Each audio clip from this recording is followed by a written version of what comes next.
Imagine you are a master plumber. You're standing in a cramped, like 110-degree attic in the middle of summer. Oh, the absolute worst place to be. Right. And you were called out to fix a water heater that simply refuses to light. I mean, you've done everything by the book. You've gone through the whole checklist. Exactly. You replaced the entire pilot assembly. You swapped out the gas control valve. You've essentially ripped out and rebuilt the functional heart of this machine. Which normally solves it. Normally, yeah. But you wipe the sweat off your forehead, you flip the switch to turn the unit back on, and nothing. Zero hot water. You were completely stumped. It's a nightmare scenario. It really is. Welcome to this deep dive. Today, we are plunging into a mechanical mystery that highlights how easily we can, misunderstand the machines living right inside our own homes. And we're using a really great source for this today. Yeah, our guide for this journey is a fascinating YouTube transcript from a channel called How to Plumbing, which outlines a scenario that baffles even seasoned professionals. That scenario is a perfect study in what happens when a professional applies generalized knowledge to a really highly specific, idiosyncratic piece of engineering. Because plumbers rely on a pretty standard diagnostic algorithm, right? Exactly. When a water heater won't light, you check the usual suspects, you check the gas flow, you check the spark, you check the main valve. Right. But when you replace all of those logical components and the machine still refuses to cooperate, the algorithm falls apart. You are forced to step back and reevaluate your fundamental assumptions about the physics of that specific appliance. Okay, let's unpack this. The host of the How to Plumbing video gets a phone call from a very frustrated colleague who is living out that exact sweltering attic nightmare. Right, the guy who replaced everything. Yeah, and this colleague isn't a rookie. He's a veteran, but he is entirely stuck. So the video host asks his colleague one simple clarifying question. He asks, "What kind of water heater are you working on?" Which is the crucial detail. It is. The colleague answers that it's a Rheem. Instantly, the host knows exactly what the problem is. He asks the colleague if he sees any glass tubing in the combustion chamber. And I'm guessing he didn't. Nope. The colleague says, no, he doesn't see anything like that. To which the host casually replies, well, you probably won't. It most likely burst. You need to look for shattered glass fragments laying across the bottom of the deck. Wow. See, identifying the manufacturer changes the entire diagnostic landscape there. Why is that? Well, the colleague was entirely accustomed to standard models, specifically, brands like Bradford White. Okay, and they do things differently. Very differently. On those standard models, engineers typically build the overheat safety devices directly into the exterior sides of the unit, or they integrate them neatly into the electronic gas control valve itself. So they're easy to find. Yeah, they are often resettable thermal switches or electronic sensors that throw an error code. I mean, they behave like modern technology. But Rheem takes a completely different approach. To solve the mystery of this dead water heater, you have to look past those shiny new gas valves the colleague installed, and you have to focus on a much more primitive mechanism hidden deep inside the combustion chamber. Right, the glass tubing. Yeah. According to the source, Rheem utilizes a small glass tubing device that looks a lot like a little old-school electrical fuse. And it's incredibly fragile. Exactly. This fragile glass vial holds a very specific oil or chemical substance inside it. Its entire purpose in life, its sole mechanical job, is just to hold a spring-loaded safety switch in the open position. The mechanism operates on the principles of thermal expansion. Okay, break that down for us. Sure. So when the water heater overheats, specifically when the burner is operating inefficiently and temperatures inside that combustion chamber reach a critical danger zone, the ambient heat transfers to that small glass tube. Oh, and the liquid inside reacts. Yes. The chemical liquid inside the vial begins to rapidly heat and expand. It expands until the physical structural integrity of the glass can no longer contain the pressure. And it just pops. The tube literally pops. It shatters, completely releasing the tension on the safety switch. That is wild. It's essentially like a nuclear reactor dropping its control rods. That's a great way to put it. I mean, when a reactor core gets too hot, the system doesn't wait for a computer to politely ask the rods to lower. Yeah. Right? The electromagnets holding them simply cut out, and gravity forces the rods down to kill the reaction instantly. And this glass tube acts the exact same way. Right. The moment the internal heat hits a catastrophic level, the structural integrity gives way. The switch snaps shut, and the entire gas supply to the water heater is physically severed before a massive fire or disaster can strike. What's fascinating here is the sheer, uncompromising nature of that design. Because it's so low tech. Yes, but in the engineering world, this is widely considered one of the most robust safety devices available because of how absolute the shutdown is. Think about the vulnerabilities of modern appliances. Yeah, electronic sensors fail all the time. Exactly. Wiring can melt. A computer board might glitch and ignore an overheating warning. But a physical piece of glass expanding and shattering under heat is an immutable law of physics. It can't be hacked or glitched. No, there is no electronic delay. It completely bypasses the digital brain of the water heater and provides an immediate mechanical reaction to excessive heat. You can entirely see why it tripped up the seasoned plumber. If you don't know the reactor just dropped its control rods, you're out there replacing the control room monitors wondering why the plant won't power up. Right, you're looking in the wrong place entirely. The telltale sign of the failure isn't a flashing red light on a digital display. It's the physical debris of shattered glass crystals scattered across the floor of the burner compartment. But finding the shattered glass is a breakthrough, but diagnosing the popped vial is really only half the battle. True, we need to know why it popped. Exactly. A safety mechanism doesn't destroy itself for no reason. We have to look past the immediate broken part and identify the environmental catalyst. We have to understand why the water heater overheated so aggressively in the first place. And to find that environmental catalyst, we have to look at where this specific water heater is physically located. The attic. The attic. The source material notes that this unit was installed up in a sweltering attic. Now, putting a water heater in an attic is a massively popular architectural choice, particularly down south, where the ambient temperatures are naturally, sweltering for most of the year. It's very common. And the logic seems sound on the surface. You want to heat water. The air in the attic is already 110 degrees. Therefore, the appliance doesn't have to burn as much gas to bring the water up to temperature. Right. The thermodynamic theory makes sense on paper. You leverage the ambient heat to reduce the workload on the burner. But there's a catch. A massive one. Attics pose an often overlooked physical risk to any combustion appliance if the space is not impeccably vented. Because of the air quality. Partially, yes. A water heater requires a highly precise stoichiometric mix of oxygen and fuel to maintain a clean, stable flame. The flames in this specific Rheem unit pull their required oxygen from directly underneath the bottom of the water heater. Right off the floor. It is drawing its intake air right off the floor of the attic. And attics are notoriously filthy. They are filled with insulation fibers, drifting dust, and just general airborne debris. It's a hostile environment for a machine that needs to breathe. So as the water heater draws in air from the floor, it's vacuuming up all of that particulate matter. That dust accumulates rapidly inside the intake screens and the combustion chamber itself. And that buildup is deadly to the system. Over time, that layer of debris physically smothers the intake, right? It alters the fuel-to-air ratio by severely restricting the amount of available oxygen. Exactly. The flame starts to struggle. It burns dirtier, it burns lazier, and ironically, it causes the burner to run significantly hotter. Because it's trying to compensate. Yeah, the system desperately tries to maintain temperature with an oxygen-starved fire. The heat builds and builds until the glass tube reaches its breaking point. This raises an important question. Actually, let me push back on the logic of these installations altogether. Okay, go ahead. If we know that attics are essentially these dusty, suffocating boxes that choke out the precise oxygen mix a water heater desperately needs, why are builders still risking it? That's a great question. I mean, is the theoretical energy savings really worth the massive risk of completely choking out your plumbing system, triggering these explosive safety shutdowns, and forcing a plumber to crawl up into a 110-degree space to rebuild the combustion chamber? This raises an important question about the trade-offs we blindly accept in modern home design. It feels like we are engineering a guaranteed failure just to hide the plumbing. We absolutely are. We're constantly balancing the desire for maximum energy efficiency against the practical, physical requirements of the machinery we rely on.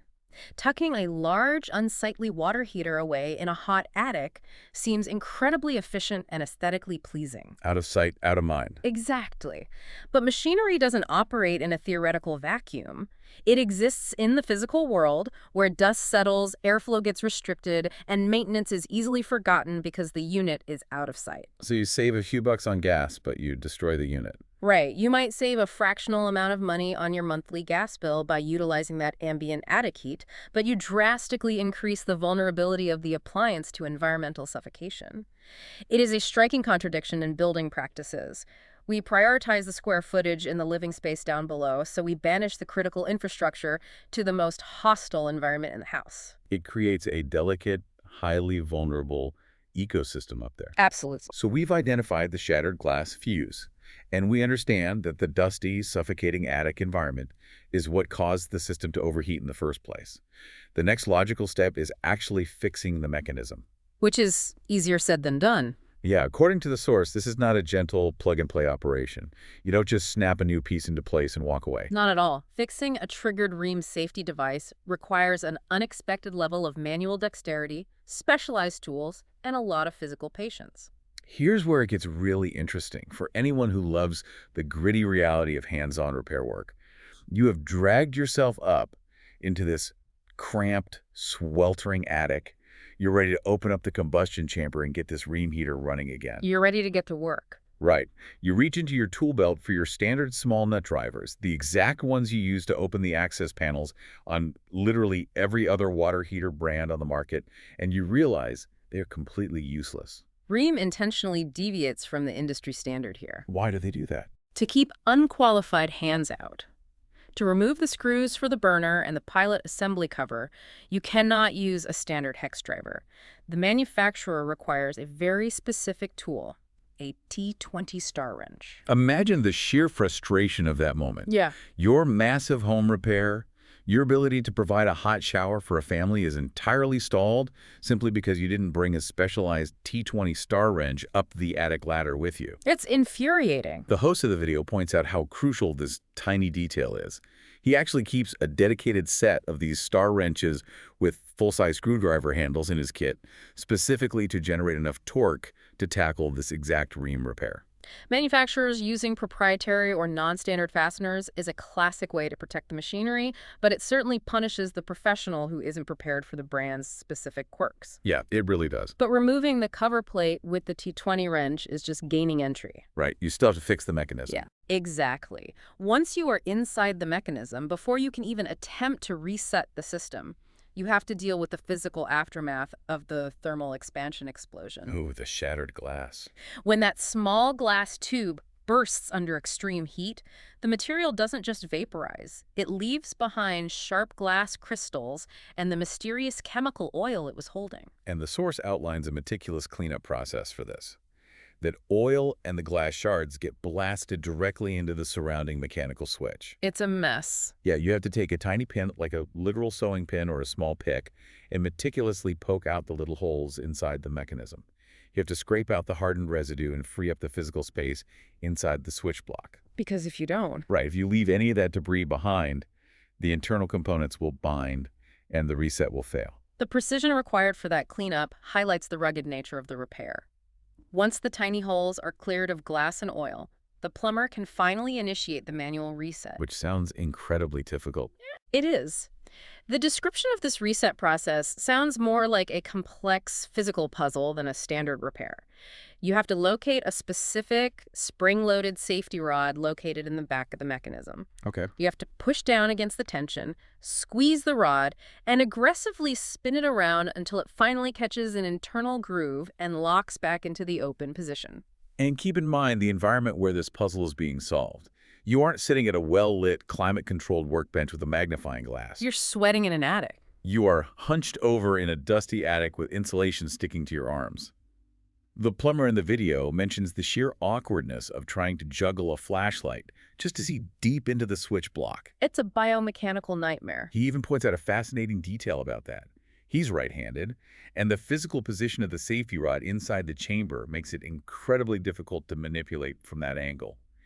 He jokes that it would actually be significantly easier to achieve the required leverage if he were left-handed. Well, the physical stubbornness of the reset process is entirely by design. Really, it's on purpose. Absolutely. There is a profound engineering logic at play here. When dealing with safety mechanisms attached to highly combustible gas lines, some technologies still demand a strictly mechanical human touch to restore function. To make sure someone actually checked it out. Precisely. By making the reset physically demanding, requiring a non-standard star wrench, forcing a meticulous cleanup with a pin, and demanding a blind manual lock-and-spin motion against spring tension, the manufacturer guarantees that this system cannot accidentally auto-restart. That makes total sense. It prevents a malfunctioning computer from overriding the safety protocol. It forces a human being to physically inspect the damage, clear the debris with their own hands, and consciously, mechanically re-engage the gas supply. It forces you to be present. You can't just flip a breaker on the wall, cross your fingers, and walk away hoping for the best. You have to engage with the machine. Which is exactly what you want when dealing with gas. So you've wrestled with the safety rod. You've cleared the glass, spun the metal, and it's firmly locked. The gas flow is authorized again. Now comes the terrifying part. Putting it all back together. Right. You have to put all of these delicate components back into the combustion chamber and seal the door without messing up the very delicate plumbing ecosystem you just fixed. The reassembly phase is traditionally a massive friction point for plumbers. Anyone who has ever attempted a water heater repair knows that securing the combustion chamber door is usually a complete nightmare. Because you are normally fighting this flimsy, floppy gasket. You try to hold it perfectly flush against the metal frame with one hand while simultaneously trying to line up the screw holes and torque the plate down with your other hand. And if you mess it up? Yeah, if that gasket slips even a millimeter, you compromise the seal and risk a highly dangerous gas leak. But here, the source reveals that Rheem actually engineered a brilliant moment of grace for the person doing the repair. They utilize a magnetic gasket seal. The video host was visibly excited about this feature. Rheem embedded small, powerful magnets directly into the gasket material itself. That is so smart. You don't have to fight the flop. You just flip the gasket over, Right. let the magnet snap against the metal frame of the combustion chamber, and it holds the seal perfectly still. It practically lines itself. You just pick up your T20 star wrench and screw the plate down over it. It is such a clever, surprisingly simple solution to a universally frustrating problem. It is a remarkable piece of user-centric design nestled inside a very stubborn machine. But once the plate is securely sealed, the final structural task is reconnecting the system's vital organs, the actual tubing that feeds the fire. And there are quite a few of them. Yes.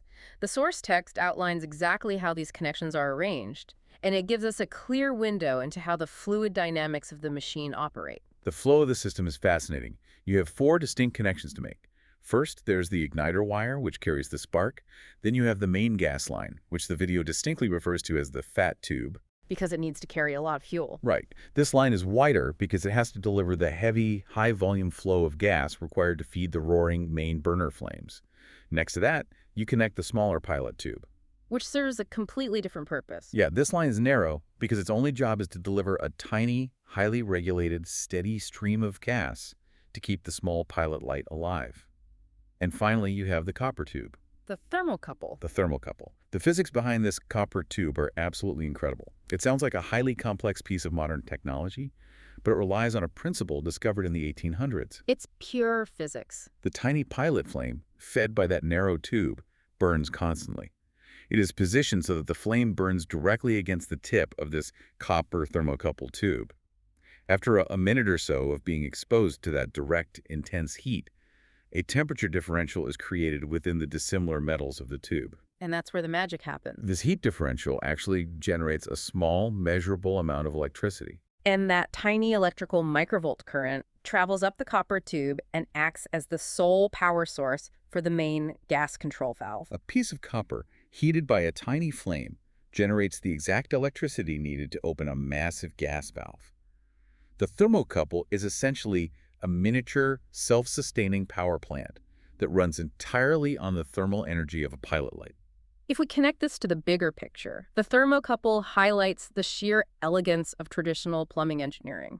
The system is radically self-reliant. It doesn't need external power. Exactly. It takes its own waste heat, the heat radiating off the pilot flame, and converts it into the exact electrical current necessary to command its own gas valve to open. It doesn't need to be plugged into a wall outlet. It doesn't rely on the home's electrical grid. So if the power goes out, In the event of a total power outage, your water heater can still function because it powers itself through the raw physical properties of heat and copper. it is brilliantly self-contained. Assuming, of course, that you can actually navigate the final hurdle of our attic adventure and get the pilot lit. Which is a whole process in itself. The lighting process itself is a strict sensory ritual.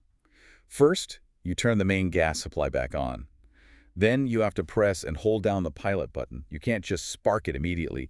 You have to hold the button down to physically push the ambient air out of the lines. Because gas cannot flow properly and certainly will not ignite if the delivery line is full of atmospheric air. It has to be purely gas. The line has to be completely purged until pure gas reaches the combustion chamber. So you hold the button, purge the invisible air, and then you hit the piezo igniter switch on the side of the unit. You hear the hard, audible click as it creates a high-voltage spark inside the dark chamber. And you really need it to be dark. Yeah, the video creator mentions a fantastic visual trick here. He actually turns his flashlight completely off in the pitch-black attic during this exact moment. He removes the ambient light to create visual contrast. Exactly. You need the absolute dark to visually verify through the tiny sight glass that the spark actually caught the purged gas and that the pilot is successfully lit. You have to be absolutely sure. You look incredibly close, squinting through the glass, and you verify that the tiny blue flame is burning strong